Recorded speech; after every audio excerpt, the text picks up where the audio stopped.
Siapa yang istighfar minta ampun kepada aku, seketika aku akan ampuni. Maka siapa yang berdoa, malaikat akan mengatakan Allahumma amin istajib. Ya Allah, amin, kabulkan doanya, kabulkan doanya. Ya, siapa yang menyebut kalimat thayyibah, maka Allah akan menyebutnya. Fadhkuruni adzkurkum. Siapa yang sebut aku sebut dia. Demikian di Quran surah kedua Al-Baqarah ayat 152.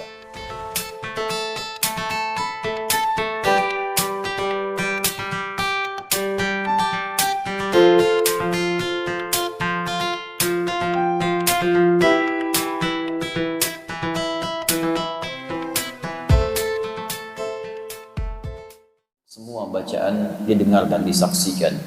Allah berfirman di Quran surah ke-17 Al-Isra ayat ke-78, wa Qur'anal fajr inna Qur'anal fajri kana mashhuda. Kalau kita mulai dari awal ayatnya, aqimis salata liduluki syamsi ila ghasaqil layli wa Qur'anal fajr inna Qur'anal fajri kana mashhuda. Tunaikan salat itu dengan benar dari mulai tergelincir matahari siang zuhur ila ghasaqil laili sampai malam isya, zuhur, asar, maghrib, isya.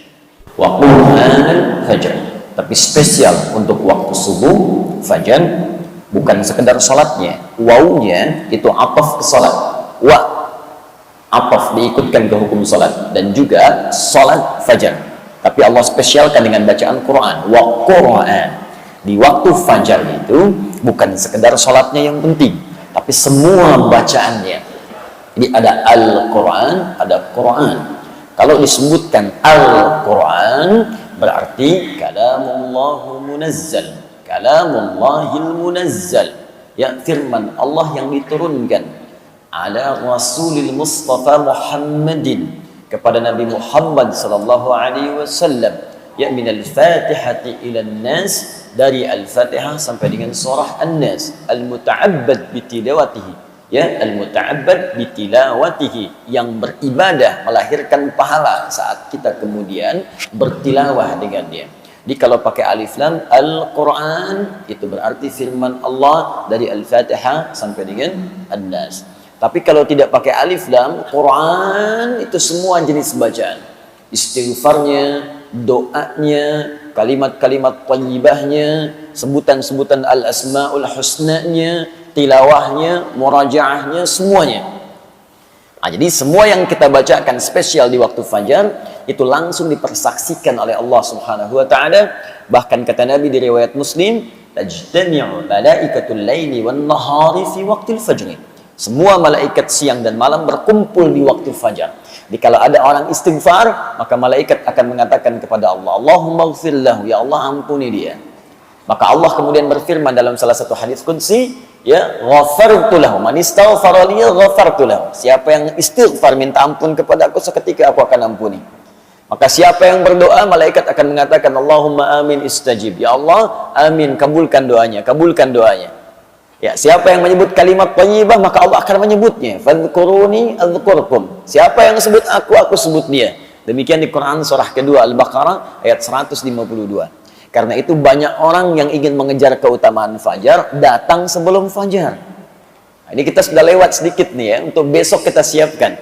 Ya, fajar subuhnya misalnya 4:43, ada orang dari jam 4, dari jam 3, saking pengennya dapat keutamaan fajar, saking nggak pengen lewat. Ya, kan kalau di Al-Azhar diumumkan untuk besok, siapa yang datang ke sini setengah lima pas, 10 orang pertama dapat masing-masing 500.000. Ah, setengah 5. Kira-kira datang ke sini jam berapa? Jam 4, ya, jam 3, mabit tuh. Mabit dari sore bahkan udah penuh, ya. Untuk 500.000. Baik kan? Untuk 10 orang saja. Nah, ini Allah berikan semuanya yang terbaik untuk kita.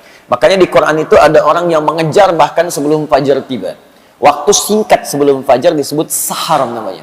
Ya, 20 menit, 30 menit sahar. Jamaknya ashar. Ada orang ngejar istighfar aja, pengen minta ampun sama Allah. Karena waktunya mustajab, dia merasa banyak dosa. Dan dia khawatir hari itu hari dia pulang untuk wafat kembali kepada Allah. Khawatir ketika pulang dosanya masih banyak, maka dia kejar keutamaan itu untuk istighfar. Disebutkan ini di Quran surah ke-51 Adz-Dzariyat ayat ke-18. Wabil ashari hum yastaghfirun. Wa bil ashari hum yastaghfirun.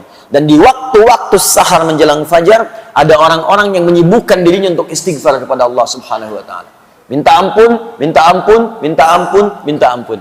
Maka dia akan dikumpulkan nanti dengan orang-orang hebat di surga. Saat Allah mengampuni dosanya, dikumpulkan dengan orang-orang sabar, orang-orang rajin infak, orang-orang khusyuk. Ya, itu disebutkan di Quran surah ketiga Ali Imran ayat ke-17 itu.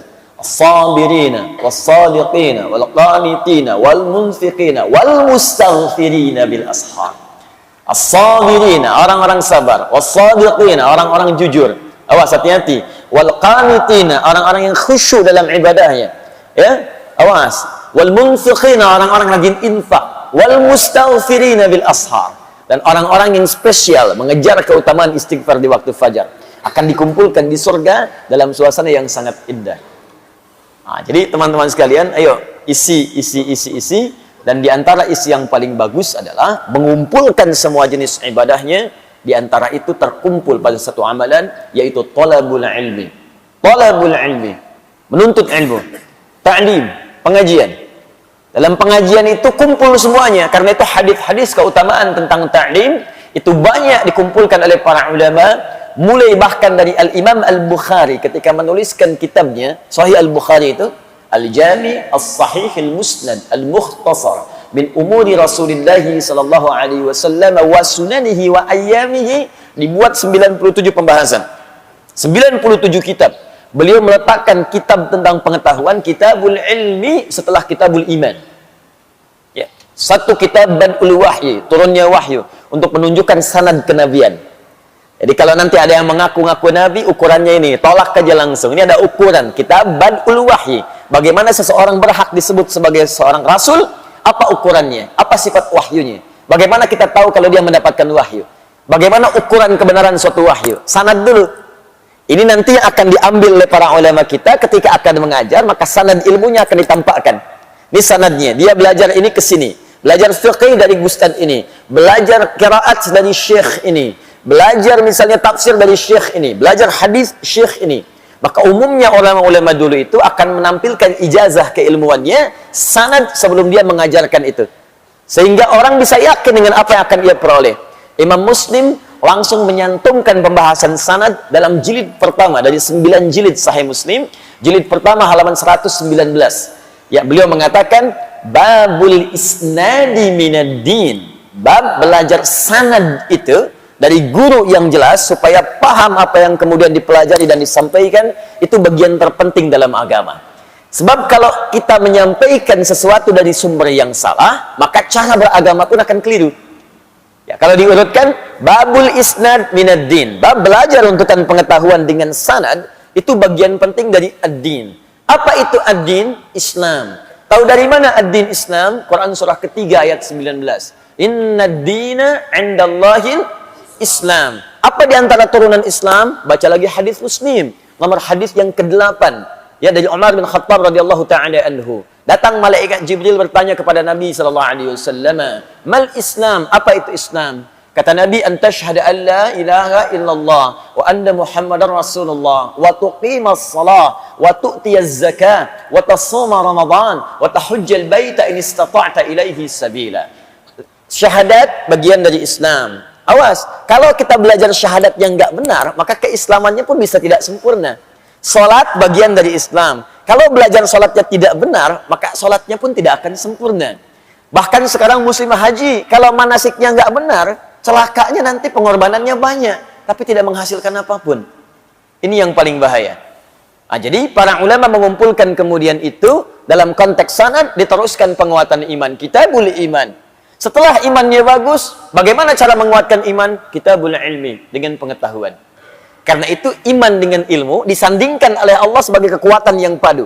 Gak mungkin iman bisa tegak dengan baik kalau tak ada ilmu. Tidak cukup berislam itu dengan iman saja. Imannya kuat, dahsyat. Sebelum subuh udah ditungguin, jam 3 udah bangun. Tapi karena nggak ada ilmu, sholat subuh dijamak dengan tahajud. Itu yang repot. Ilmu itu penting, tapi kalau nggak ada iman, ini yang paling bahaya. Bisa menafsirkan apa yang diinginkan. Ayat-ayat Quran bisa dipotong, kemudian diarahkan pada apa yang selera nafsunya kemudian ingin dapatkan. Itu yang paling bahaya. Karena itu ketika Allah menggabungkan ayat tentang majlis ilmu, iman dan ilmu disatukan. Turunlah Quran surah ke-58 ayat 11. Ya ayyuhalladzina amanu idza qila lakum tafassahu fil majalis fafsahu yafsahillahu lakum. Ketika disebutkan majalis, jamak dari majlis. Ya, jika disampaikan padamu, luaskan majlis untuk belajar, luaskan, share. Bisa diartikan share. Ada majlis di mana? Al-Azhar, apa jadwalnya? Share. Al-Ihsan, As-Salam, share. Baitur Rahim, share. Ada yang kedua, kalau sudah masuk, lapangkan tempatnya. Yang belum dapat, berikan kesempatan. Kalau sudah penuh, duduk di tempat dia dapatkan. Tapi lihat ujung ayatnya. Ya rafa'illahu alladhina amanu minkum walladhina utul ilma darajat. Iman, ilmu. Allah akan angkat derajat orang yang punya iman. Jadi kalau ingin diangkat derajatnya oleh Allah, ada dua pilihan. Satu, meningkatkan iman. Bagaimana caranya? Kerjakan amal soleh. Karena itu kalimat iman dengan amal soleh disandingkan dalam Al-Quran. Quran surah ke-103. Wal asr. Innal insana lafi khusr. Illa alladhina amanu wa amilu salihat. Iman, amal soleh. Jadi kalau Anda ingin diangkat derajatnya oleh Allah, maka tiap hari coba kuatkan iman kita dengan mengerjakan amal soleh. Bagaimana caranya Ustaz? Lihat rinciannya di Al-Quran. Setiap menemukan kalimat iman, setelahnya pasti amal soleh. Pasti itu. Kalimat iman pertama Al-Baqarah ayat ketiga. Alladzina yu'minuna bil ghaib wa yuqimunas salat. Setelah iman ada salat. Jadi kalau iman kita ingin dikuatkan oleh Allah, maka salatnya jaga. Karena itu kalimat penanda iman, itu ketika kita mendengar suara azan saja panggilan salat, belum salatnya. Ya, awas cek ya. Ketika kita mendengar suara adzan saja, belum sholatnya, itu iman kita akan terpancar di jiwa. Di kata Al-Quran ya, kalau bahasa kitanya, kalau ingin mengecek iman kita masih ada atau tidak, ketika mendengar suara adzan dikumandangkan, kalimat Allahu Akbar, kalau dikumandangkan, ada getaran nggak di hati? Kalau masih ada, itu tandanya iman kita masih terbersit dalam jiwa. Masih ada. Tinggal iman itu kemudian diwujudkan dalam bentuk amalan. Itu dalilnya Quran surah ke-8 ayat kedua. Innamal mu'minuna alladzina idza dzukirallahu wajilat qulubuhum wa idza tuliyat 'alaihim ayatuhu zadatuhum imana wa 'ala rabbihim yatawakkalun. Tuh lihat kalimatnya. Innamal mu'minun, orang beriman itu ciri utamanya pakai adatul hasri, innama, pembatas. Yang punya iman itu dibatasi dengan ini nih. Jadi kalau tidak ada sifat ini dalam diri kita, patut dipertanyakan imannya masih ada nggak? Hati-hati, awas hati-hati. Jadi kalau sifat ini tidak ada, ini yang paling rendah, yang paling minim. Jadi kalau yang ini pun tidak ditemukan, patut ditanya. Kalau tidak maksiat yang paling dalam sehingga menutup cahaya imannya, atau yang kedua, dia sudah mulai jauh dan sangat jauh dari Allah Subhanahu Wa Taala. Apa ciri pertamanya? Idza dzukirallahu wajilat qulubuhum. Jika disebutkan nama Allah, ada getaran dalam jiwanya. Dan 5 kali diuji oleh Allah. Supaya dari subuh sampai dengan isya, kita bisa ngecek imannya masih ada nggak? Baru bangun tidur dipanggil untuk menemukan iman kita masih ada nggak? Allahu Akbar, Allahu Akbar. Nyampe ke kita, di hati kita ada getaran. Sudah azan. Cepat siap-siap. Nah, kalau masih ada suara itu, iman itu masih ada. Nah, jaga itu, cepat respon. Cara menjaganya, cepat tunaikan sholatnya. Jangan banyak dikomentari lagi. Pak, sudah azan. Iya, mah, tapi belum qomat. Nah, nanti imannya tidak naik tuh. Kalau kita mau naikkan, cepat respon itu. Kejar. Karena itu, tingkat terendah ini, kalau sudah tidak ada, apalagi meninggalkan itu yang bermasalah. Di hadis Abu Daud, nomor hadis 857, itu bahkan disebutkan sifat setan yang paling pertama, itu kalau dengar suara azan, dia lari terbirit-birit. Idza udzina fafarra syaitanu wa alaihi dhuratun. Kalau azan dikumandangkan maka setan akan lari. Lari sambil terbirit-birit. Kalau bahasa letterlocknya, lari sambil terkentut-kentut. Ya, dhurat itu kentut. Maksudnya apa? Saking bencinya dengan suara azan, kalau azan ada baunya pun dia nggak mau cium. Syaitan lari. Nah, jadi kalau ada yang nggak senang dengan suara azan, itu patut ditanya. Saya nggak teruskan ya. Nah, nanti kalau diteruskan jadi tersangka saya di sini. Paham ya? Nah, jadi coba cek lagi. Kuatkan amal saleh. Ya, tambah infak. Wa mimma razaqnahum yunfiqan. Al-Quran, walladzina yu'minuna bima unzila ilaik. Apa yang diturunkan padamu Muhammad sallallahu alaihi wasallam. Al-Quran. Nah, jadi kalau Bapak Ibu ingin meningkatkan iman, tiap hari bikin kurikulum amal soleh. Ya buat kurikulumnya. Kan ini sederhana sebetulnya. Ayo sholat, keluarkan semua jenis sholat. Fardunya, sunnahnya. Keluarkan, bikin sebuah gambaran kurikulum, deretkan tabelnya. Ini loh, sunnah yang malam hari, ini sunnah yang pagi hari, sunnah yang siang hari. Teruskan, tambahkan sholatnya dari A sampai Z-nya. Nanti kalau tidak percaya, setelah Anda istiqomah dengan itu, akan terjadi perubahan pada diri kita. Akan terasa hubungan kedekatan dengan Allah, enak gitu. Terus ketenangan pada jiwanya itu teresap. Makanya di ujung ayat itu langsung ditutup dengan kalimat wa 'ala rabbihim yatawakkalun. Orang-orang ini akan semakin dekat hubungannya dengan Allah. Tawakalnya tinggi sekali. Kalau sudah tawakal, dunia nggak akan ngaruh. Nggak akan ngaruh. Kemudian persoalan yang besar akan mengecil. Karena sifat kepercayaannya pada Allah itu tinggi. Ada masalah besar. Ini kan Allah sudah tetapkan. Nggak mungkin saya diuji kalau saya nggak sanggup. La yukallifullahu nafsan illa wus'aha. Beres. Masalah kecil nggak akan terasa. Inna ma'al usri yusra. Yang sulit aja ada solusinya. Apalagi yang kecil pasti hilang. Jadi sebetulnya saat Allah minta kita ibadah, itu ingin memudahkan hidup kita. Membuat kita lebih tenang.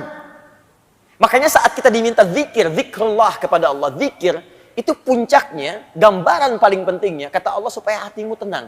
Quran surah 13 ayat ke-28. Ala bi dzikrillahi tatmainnul qulub. Yakinkan pada jiwamu, kata Allah. Ala itu harful ikhbar wa taukid. Huruf untuk menyampaikan informasi dan meyakinkan. Ya, kata Allah, yakinkan pada jiwamu. Zikir itu manfaatnya kalau benar, hatimu tenang. Dan ketenangan itu sesuatu hal yang penting. Kaya tapi gelisah, atau miskin tapi tenang. Pilih mana? Nggak ada pilihan ketiga, nggak usah maksa. Penting kan tenang itu? Tenang itu solusi. Tenang itu kedamaian. Tenang itu ketentraman. Kata Allah, saya minta kamu zikir supaya tenang. Dan ternyata zikir itu ketika digali lagi di Al-Quran, ya amal soleh itu. Salat itu zikir. Buka Quran surah ke-20 ayat ke-14. Innani anallahu la ilaha illa ana fa'budni wa aqimis salata li dzikri. Saya itu Allah, gak ada Tuhan yang layak disembah kecuali saya, kata Allah. Sembah saya. Bagaimana caranya ya Allah? Tunaikan salat dengan benar li dzikri, sebagai zikir kepadaku. Anda baca Al-Quran, amal saleh, zikir. Quran surah 15 ayat 9. Inna nahnu nazzalna dzikra wa inna lahu lahafizun. Kami turunkan Al-Quran sebagai zikir. Jadi kalau kita sedang baca Al-Quran, sedang zikir. Fungsi zikir untuk ketenangan. Makanya ketika Anda baca Quran, lebih tenang hati Anda. Coba deh ibu kalau sedang punya masalah. Dengan suami ada masalah. Dengan anak ada masalah. Daripada ibu mengeluh dan bikin status, nggak selesai masalah. Ternyata dia tidak seperti yang aku kira. Terus tungguin komen sampai maghrib.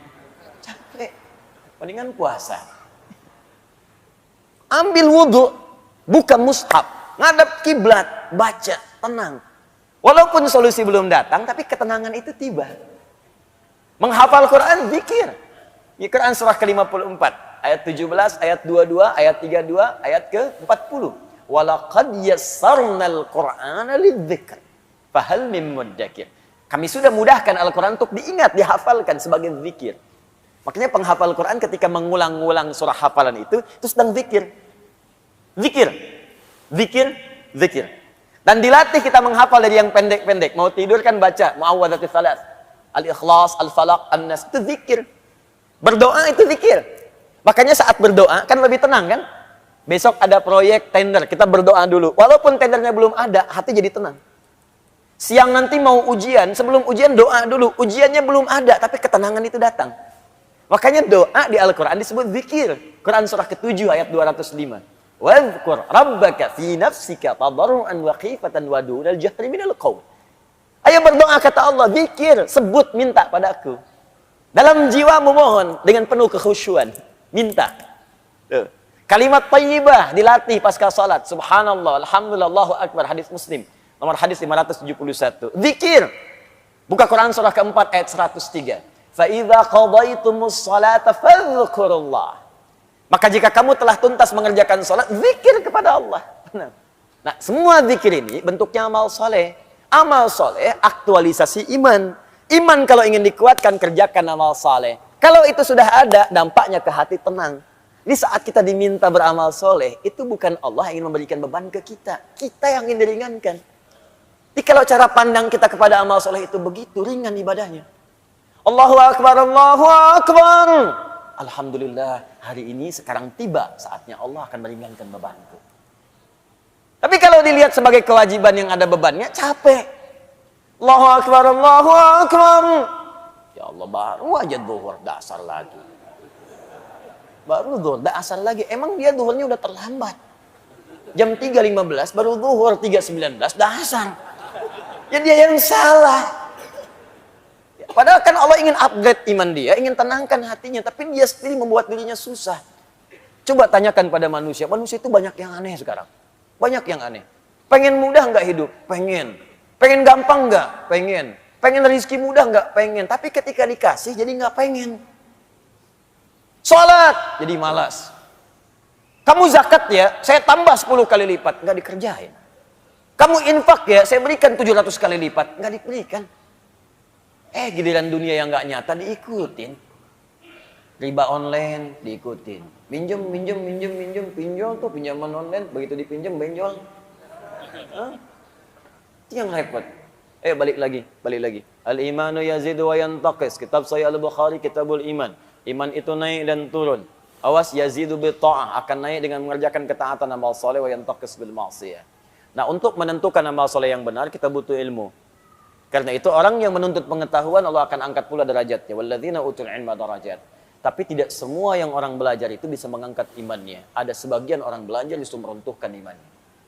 Ada orang belajar, ketika belajar dengan pelajaran yang salah, kemudian dia melakukan tindakan-tindakan yang justru mencederai imannya. Itu kejadian tuh. Bahkan ada orang-orang selepas Nabi wafat sallallahu alaihi wasallam, tiba-tiba mohon maaf saking salah belajarnya jadi ngaku nabi. Musailamah al-Kadzdzab. Banyak kan salah belajar jadi konslet. Banyak yang keliru. Dan celakanya sekarang banyak muncul lagi. Itu dia. Kalau Anda baca misalnya dalam hadis-hadis Nabi sallallahu alaihi wasallam di Al-Bukhari nomor hadis 4406. Hadisnya riwayat Abu Bakrah ya radhiyallahu taala anhu. Di hadis Muslim nomor hadis 1679. Ya. Anin Nabi sallallahu alaihi wasallam qala Rasulullah sallallahu alaihi wasallam inna az-zamana qad istadara kahayatihi yauma khalaqallahu as-samawati wal arda minha arba'atun hurum thalathun mutawaliyatun dzul qa'dah wa dzul hijjah wal muharram wa rajabun mudhar ma baina jumada wa sya'ban inna az-zamana qad istadara kahayatihi sungguh waktu itu akan Allah putarkan terus seperti itu. Jadi maksudnya begini, ini ada dua pemahaman. Ya, kalau kita ambil istadara dari kata dara yaduru, dauran wa idaratan, itu artinya kita akan terus diberikan kesempatan dalam sehari, waktunya yang sama. 24 jam, 24 jam, 24 jam. Kata Allah, tiap hari akan saya ulang kesempatan segitu aja. Terus berputar. Cuman bedanya amal soleh Anda. Aktivitas kita. Apakah waktu yang saya berikan diisi amal soleh atau amal salah? Coba apa bedanya sekarang dengan kemarin dari segi waktu? Tidak ada. Dia mengulang begitu aja. Makanya coba lihat jam. Gak ada yang berubah. Silahkan cek. Atasnya tetap 12. Bawahnya 6. Kanannya itu 3. Kirinya 9. 1, 2, 3. Terus sampai dengan ke 12. Muter gitu aja. Gak pernah nambah. Coba lihat bilangan jam itu. Ya, pernah gak ada yang berubah angkanya? Gak ada. Kan itu jarum jam putar-putar gitu aja tiap hari. Muter lagi. Itu bukti paling nyata dari hadis Nabi sallallahu alaihi wasallam. Apa yang membedakan perjalanan waktu itu? Amaliyah kita. Aktivitas kita. Makanya Allah berikan konsep kehidupan.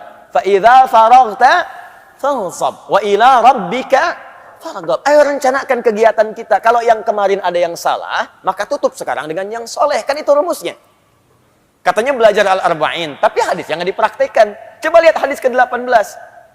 Masih ingat gak? An Mu'adz bin Jabal radhiyallahu taala anhu, wa Jundub bin Junadah radhiyallahu taala anhu.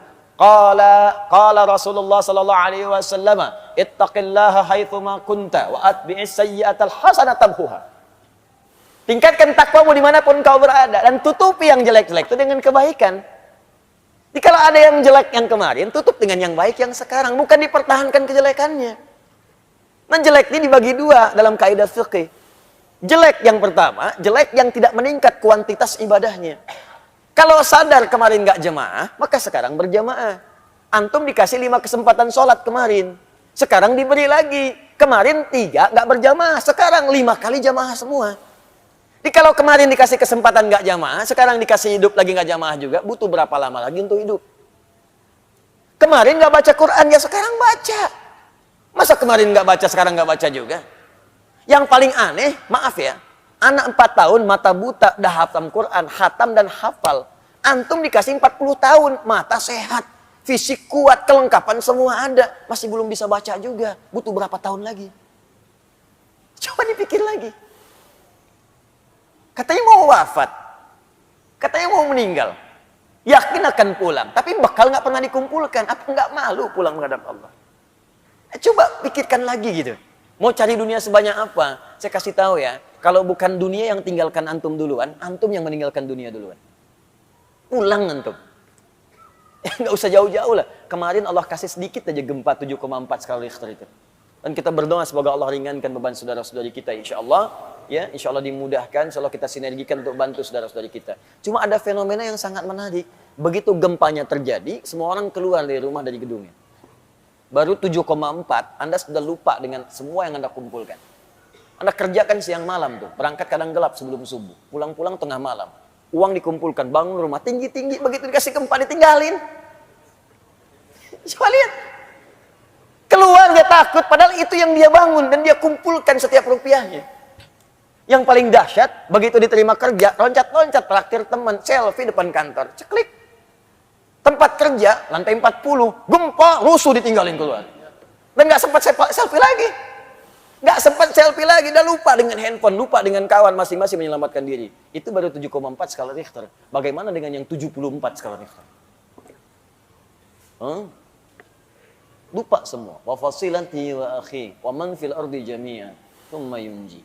Kalau bisa ya Allah, saya lupa semuanya. Kalau bisa tukar ya Allah dengan semuanya. Kalau perlu semua manusia di muka bumi tukar untuk selamatkan saya.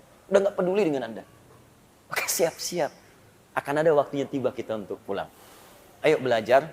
Kita kumpul di sini untuk belajar. Kenapa banyak orang juga yang belajar kemudian jadi salah? Karena dia tidak memulai pelajaran dengan benar. Untuk itulah dituliskan oleh para ulama kitab-kitab yang mengantarkan kita belajar dengan benar dari sejak masa lalu sampai kekinian. Imam Al-Bukhari menulis kitab Adabul Mufrad. Imam An-Nawawi menulis At-Tibyan fi Adab Hawalatil Quran. Syekh Muhammad Hashim bin Ash'ari menulis kitab Adabul Alim wal Muta'allim. Dan kita telah sampai sekarang di halaman yang ke-13-nya insyaallah.